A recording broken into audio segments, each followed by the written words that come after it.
ಒಂದು ದಿನ ಅಮೋಘ ತರಕಾರಿ ತರಲು ಮಾರುಕಟ್ಟೆಗೆ ಹೋಗ್ತಿದ್ದ. ಅದೇ ಸಮಯಕ್ಕೆ ಲೀಲಾ ರೆಡಿಯಾಗಿ ಬಂದು ಹಾಲ್ನಲ್ಲಿ ಜೋರಾಗಿ ಕಿರಿಸ್ತಿದ್ಲು. ಮಮ್ಮಿ, ಅಮೋಘ ಎಲ್ಲಿದ್ದಾನೆ?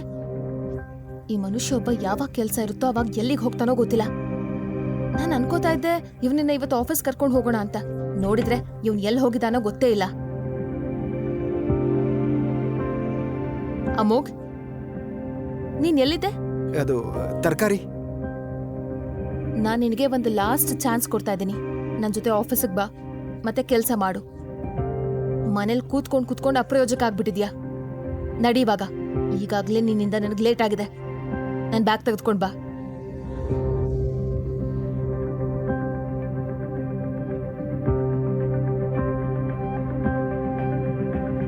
ಇದೆಲ್ಲ ತಗೊಂಡ್ ಬಾ. ಹಾಯ್ ಬಾಲಾ. ಹೇ ಲೀಲಾ, ಇಷ್ಟೊತ್ತೆಲ್ಲ ಹೋಗಿದ್ದೆ ನೀನು? ನಿನ್ಗೋಸ್ಕರ 1 ಗಂಟೆಯಿಂದ ಕಾಯ್ತಿದ್ದೀನಿ. I am so sorry Bala. ಯಾರೋ ಒಬ್ರಿಂದ ಬರೋ ತಡ ಆಯ್ತು. ಇದ್ರಲ್ಲಿ ಸಾರಿ ಕೇಳೋದೇನಿದೆ, ಇರ್ಲಿ ಬಿಡು. ಇಲ್ಲಿ ನೋಡು ಲೀಲಾ, ಭವ್ಯ ಸಾಚಿ ಲೆಹೆಂಗಾ ನಿನಗೋಸ್ಕರ ತಂದಿದ್ದೀನಿ. ದೀಪಿಕಾ ಅವಳು ಮದ್ವೆಲಿ ಹಾಕೊಂಡಿದ್ಲ ಅಲ್ವಾ, ಅದೇ ಲೆಹೆಂಗಾ ಇದು. ನಿನ್ ಫ್ರೆಂಡ್ ಮದ್ವೆಗೆ ಹೋಗ್ಬೇಕಿತ್ತಲ್ವಾ ನೀನು? ಅಲ್ಲಿಗೆ ಹೋಗ್ಬೇಕಾದ್ರೆ ಇದನ್ನ ಹಾಕೊಂಡೋಗು. ವಾವ್ ಬಾಲಾ, ಇದನ್ನ ನೀನ್ ನನಗಾಗ್ ತಂದಿದ್ಯಾ? ವಾವ್, ಇದು ತುಂಬಾ ಸುಂದರವಾಗಿದೆ. Thank you so much for your gift. ಇದ್ರಲ್ಲಿ ಥ್ಯಾಂಕ್ಸ್ ಕೇಳೋ ಅವಶ್ಯಕತೆ ಏನಿದೆ?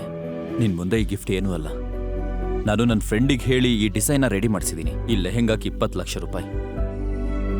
ಓ ಮೈ ಗಾಡ್, 20 ಲಕ್ಷ? ಬಾಲಾ, ನನಗೆ ತುಂಬಾ ಇಷ್ಟ ಆಯ್ತು. ನನಗ್ ಬೇಕಾಗಿದ್ದು ಈ ಲೆಹೆಂಗಾನೆ. ನೋಡ್ತಾ ಇರು, ಮದ್ವೆಯಲ್ಲಿ ನಾನು ಹೇಗ್ ಮಿಂಚ್ತೀನಿ ಅಂತ. ಎಲ್ರೂ ಹೇಳ್ತಾರೆ ಲೀಲಾ ಭವ್ಯ ಸಾಚಿ ಲೆಹೆಂಗಾ ಹಾಕೊಂಡಿದ್ದಾಳೆ ಅಂತ. ಸರಿಯಾಗಿ ಹೇಳ್ದೆ ನೀನು. ಅಂದ ಹಾಗೆ ನೀನ್ ಯಾವ ಸೆಲೆಬ್ರಿಟಿಗೂ ಕಮ್ಮಿ ಅಲ್ಲ.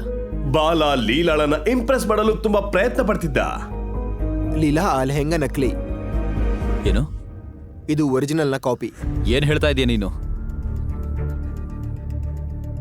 ನಿನ್ ಸ್ಥಿತಿ ನೋಡಿದ್ರೇನೆ ಗೊತ್ತಾಗುತ್ತೆ ನಿನ್ ಹತ್ರ ಶರ್ಟ್ ತಗೊಳ್ಳೋದಕ್ಕೂ ಯೋಗ್ಯತೆ ಇಲ್ಲ ಅಂತ. ಯಾವತ್ತಾದ್ರೂ ಭವ್ಯ ಸಾಚಿ ಹೆಸರು ಕೇಳಿದ್ಯಾ? ಇದನ್ನ ಡೂಪ್ಲಿಕೇಟ್ ಅಂತ ಹೇಳ್ತಾನೆ. ಒರಿಜಿನಲ್ ಲೆಹೆಂಗಾದಲ್ಲಿ ಸಿಲ್ಕ್ ಬಳಸ್ತಾರೆ. ಇದರ ಫ್ಯಾಬ್ರಿಕ್ಕೇ ಬೇರೆ ಮತ್ತೆ ಡಿಸೈನ್ ಕೂಡ ಬೇರೆ ಇದೆ. ಮತ್ತಿನ್ನೊಂದು ವಿಷಯ, ಈ ಟ್ಯಾಗ್ ಅಲ್ಲಿ ಭವ್ಯ ಸಾಚಿ ಅನ್ನೋ ಹೆಸರಲ್ಲಿ ಬಿ ಕ್ಯಾಪಿಟಲ್ ಅಲ್ಲಿದೆ. ಒರಿಜಿನಲ್ ಅಲ್ಲಿ ಎಲ್ಲ ಸ್ಮಾಲ್ ಅಲ್ಲಿ ಇರುತ್ತೆ. ಈ ರೀತಿಯ ನಕಲಿ ಲೆಹೆಂಗಾಗಳನ್ನ ಮಾರ್ಕೆಟ್ ಅಲ್ಲಿ 5,000ಕ್ಕೆ ಮಾರ್ತಾರೆ. ಲೀಲಾ ಗಮನವಿಟ್ಟು ಅದನ್ನ ನೋಡಿದಾಗ ಅವಳಿಗೂ ಸಹ ಇದು ನಕಲಿ ಎಂದು ತಿಳಿಯಿತು. ಮತ್ತು ಬಾಲ ಸಹ ಸುಮ್ನಾದ ಮತ್ತು ಹೇಳಿದ, ನಂಗೆ ಅನ್ಸುತ್ತೆ ನನ್ನ ಫ್ರೆಂಡ್ ಸುಳ್ಳು ಹೇಳಿದಾನೆ ಅಂತ. ನಾನು ಅವನು ಸುಮ್ಮನೆ ಬಿಡಲ್ಲ. ನಿನಗೋಸ್ಕರ ನಾನು ಒರಿಜಿನಲ್ ಭವ್ಯ ಸಾಚಿ ಲೆಹೆಂಗಾ ತರಿಸಿದ್ದೆ. ಲೀಲಾ, ನಾನು ಯಾಕೆ ನಿನಗೆ ಡೂಪ್ಲಿಕೇಟ್ ಲೆಹೆಂಗಾ ಕೊಡಿಸ್ಲಿ ಹೇಳು? ನಾನಿವಾಗ ಹೋಗ್ಬೇಕು. ನಂಗೆ ಸ್ವಲ್ಪ ಕೆಲಸ ಇದೆ.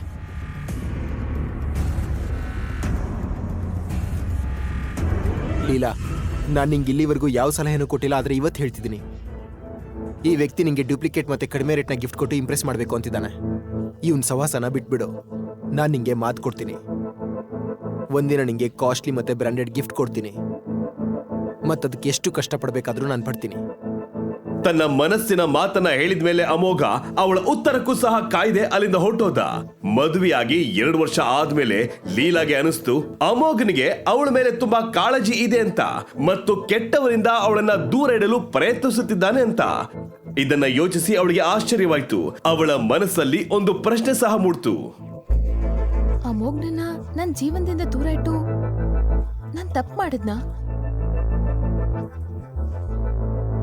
ನಾನಿದೇನ್ ಯೋಚನೆ ಮಾಡ್ತಾ ಇದ್ದೀನಿ? ಬಾಲ ನನ್ ಬಿಸ್ನೆಸ್ ಪಾರ್ಟ್ನರ್, ಶ್ರೀಮಂತ. ಅವನು ದೊಡ್ಡ ಬಿಸ್ನೆಸ್ ಮ್ಯಾನ್, ನಮ್ ಕಂಪ್ನಿಯ ಮೇನ್ ಇನ್ವೆಸ್ಟರ್. ಅಮೋಘಿ ನಡವಳಿಕೆಯಿಂದ ಬಾಲ ಏನಾದ್ರೂ ಬ್ಯಾಕ್ಔಟ್ ಆದ್ರೆ ನನ್ ಕಂಪ್ನಿ ಗತಿ ಏನು? ಅಮೋಘ್ನ ಕಾರಣಕ್ಕೆ ನಾನು ಇಷ್ಟು ದಿನ ಕಷ್ಟಪಟ್ಟು ಬೆಳೆಸಿದ್ದನ್ನ ಹಾಳ್ ಮಾಡೋದಕ್ಕೆ ಬಿಡಲ್ಲ. ನನಗೆ ಅಮೋಘಲ್ಲ, ಬಾಲನ ಅವಶ್ಯಕತೆ ಇದೆ. ಹೀಗೆ ಯೋಚಿಸಿದ ಲೀಲಾ ಅಮೋಘನ ಮೇಲೆ ಇನ್ನೂ ಹೆಚ್ಚು ಕೋಪಗೊಂಡಳು. ಅಮೋಘ್, ಏನ್ ತಮಾಷೆ ಮಾಡ್ತಾ ಇದ್ಯಾ ನೀನು? ನಿನಗೆ ಯಾರು ಹೇಳಿದ್ದು ನನ್ನ ಫ್ರೆಂಡ್ಗೆ ಸಲಹೆ ಕೊಡು ಅಂತ? ಶಡಾಪ್. ನಿನ್ಗೆ ಎಷ್ಟು ಧೈರ್ಯ? ನನ್ ತಪ್ಪು, ನಿನ್ನ ಇಲ್ಲಿ ಕರ್ತ್ಕೊಂಡು ಬಂದೆ ಅಲ್ವಾ? ನೀನೀಗ ಇಲ್ಲಿಂದ ಹೊರಟೋಗು. Just leave. ನಿಂತ್ಕೋ. ಎಲ್ಲಿಗೆ ಹೋಗ್ತಾ ಇದೀಯಾ? ನಿನ್ ಕಿವಿ ಕೇಳಿಸಲ್ವಾ? ಯಾವಾಗ್ಲಿಂದ ಕರಿತಾ ಇದ್ದೀನಿ, ಕಿವಿ ಕೇಳಿಸಲ್ವಾ? ನನ್ ಮುಂದೆನೆ ನನ್ನ ಗಿಫ್ಟ್ ನ ಆಡ್ಕೋತೀಯ ನೀನು? ನೀನು ಮಾರ್ಕೊಂಡ್ರು ಕೂಡ ಅಂತ ಗಿಫ್ಟ್ನ ಕೊಂಡ್ಕೊಳಕ್ಕಾಗಲ್ಲ ನಿಂಗೆ. ಹಾಗೆ ಎರಡನೇ ವಿಷಯ, ನಿನಗೆ ನಿನ್ ಸ್ಟೇಟಸ್ ಬಗ್ಗೆ ಗೊತ್ತಿರ್ಬೇಕು. ನೀನೊಬ್ಬ ಬಡವ, ಆಫ್ಟರ್ ಆಲ್ ಮನೆ ಅಳಿಯ, ನೀನು ನನ್ನೇ ಕೆಣತ್ತೀಯ. ಅಮೋಘನ್ಗೆ ಎಲ್ಲರ ಮುಂದೆ ಸೀನ್ ಕ್ರಿಯೇಟ್ ಮಾಡಲು ಇಷ್ಟ ಇರಲಿಲ್ಲ. ಆದ್ರೆ ತನ್ನ ತಾಳ್ಮೆಯನ್ನ ಬೇರೆಯವರು ದುರುಪಯೋಗ ಪಡಿಸ್ಕೊಳ್ತಿದ್ದಾರೆ ಅಂದ್ರೆ ಆಗ ನೀನು ಏನಾದ್ರೂ ಮಾಡ್ಲೇಬೇಕು. ಹಾಗಾದ್ರೆ ಈಗಲೇ ಡೌನ್ಲೋಡ್ ಮಾಡಿ ಪಾಕೆಟ್ FM ಮತ್ತು ಕೇಳಿ ಅರಸು. ಲಿಂಕ್ ಡಿಸ್ಕ್ರಿಪ್ಷನ್ನಲ್ಲಿ ಇದೆ.